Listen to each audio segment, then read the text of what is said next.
and Mrs. Flintstone were about to have a party at their house. Now, Mrs. Flintstone was very busy with the preparations of the party.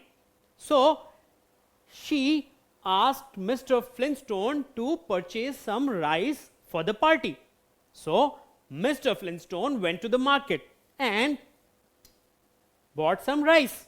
Now, on seeing this, Mrs. Flintstone was very worried and angry too, because the rice was too less. So, she asked him to get more rice, that is, more quantity of rice.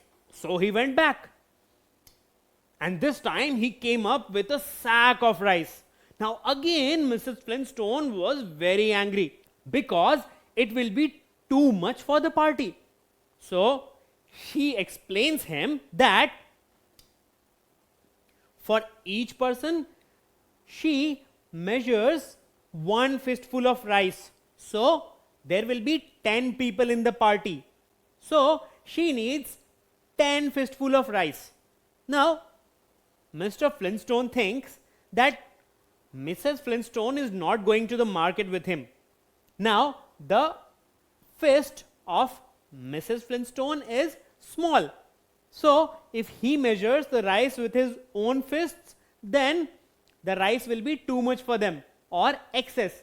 So, how can he get the exact amount of rice? What he does is, he asked Mrs. Flintstone to measure one fistful of rice and poured that in a piece of cloth.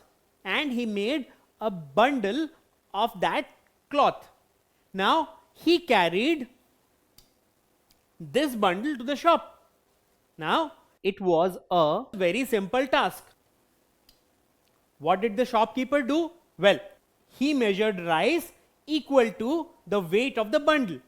So, 10 times the weight of this bundle would be enough rice for the party. So, he measured rice 10 times, comparing it to this bundle, and now he had 10 times the amount of this rice. And that was the exact amount which Mrs. Flintstone required.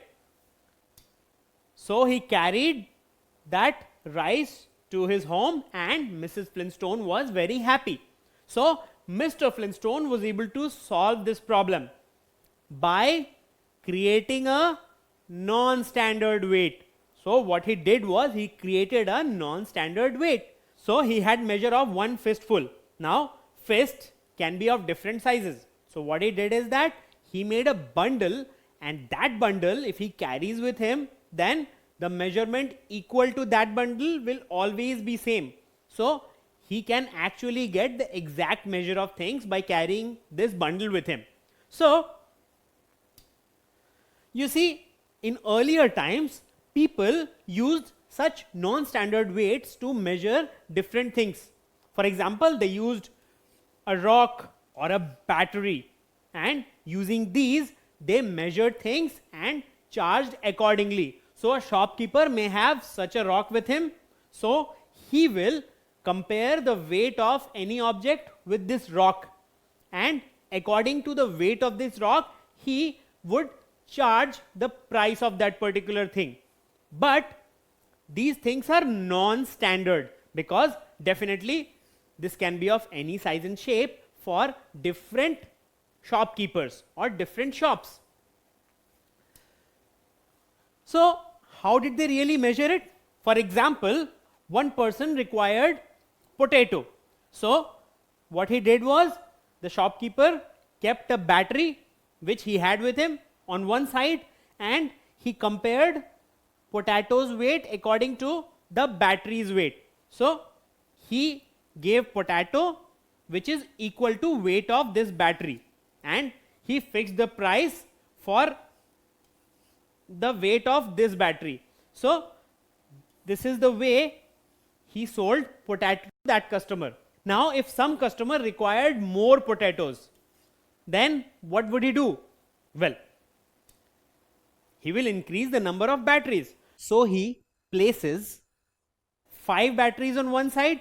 So, now he has 5 times the initial weight, and as a result, the potato which will measure will be 5 times the initial weight. and accordingly he can charge the customer.